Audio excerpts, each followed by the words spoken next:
Hello bachcho, let's read this question. The question says 3O2 gaseous which is in equilibrium with 2O3 gas for the given reaction at 298 Kelvin. Kc is found to be 3.0 into 10 to the power minus 59. If the concentration of O2 at equilibrium is 0.040 molar, then concentration of O3 in molar is option first 1.2 into 10 to the power 21. Option second 4.38 into 10 to the power minus 32. Option third 1.9 into 10 to the power minus 63.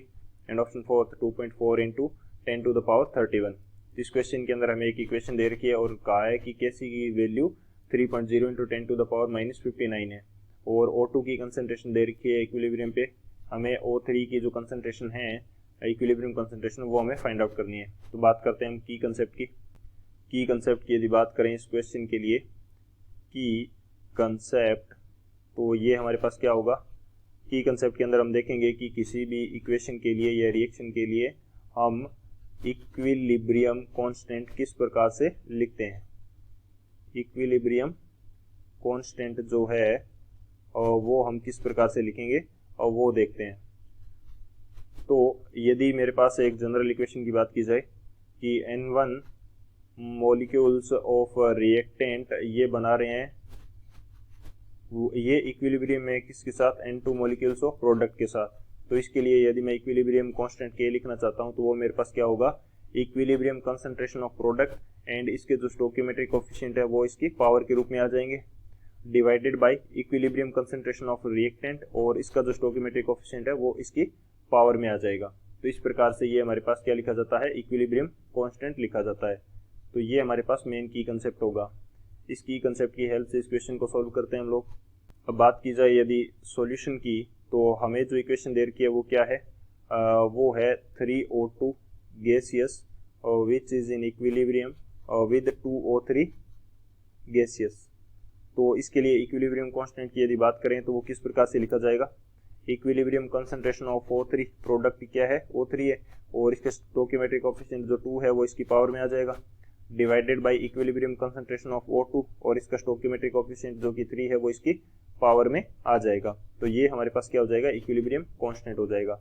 और इस equilibrium constant की value हमें कितनी given है, ये हमें दे रखी है क्वेश्चन के अंदर 3.0 into 10 to the power minus 59 which is equal to O3 की कंसंट्रेशन जो है वो हमें क्या करनी है, फाइंड आउट करनी है, डिवाइडेड बाय हमें कंसंट्रेशन जो O2 की है वो हमें गिवन है और उसकी वैल्यू कितनी है 0.040 मोलर और इसकी क्या है पावर 3.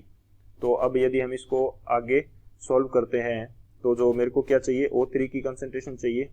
तो O3 की पावर 2 इसको मैं एक साइड में ले आऊँगा और ये 3 into 10 to the power minus 59 इसके साथ में मल्टीप्लाई हो जाएगा किसका 0.04 इसकी पावर 3 है तो मैं इसको 3 टाइम्स क्या कर दूंगा, मल्टीप्लाई कर दूंगा.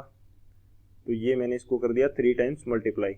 तो जैसे ही हम इसको सॉल्व करेंगे तो ये वैल्यू आएगी हमारे पास 19.2 into 10 to the power minus 64.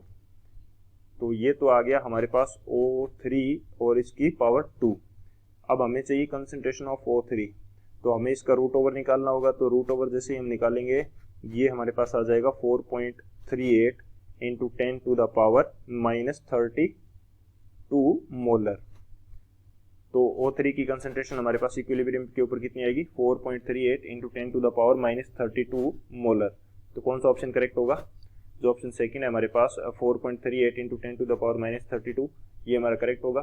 So option second is the final answer.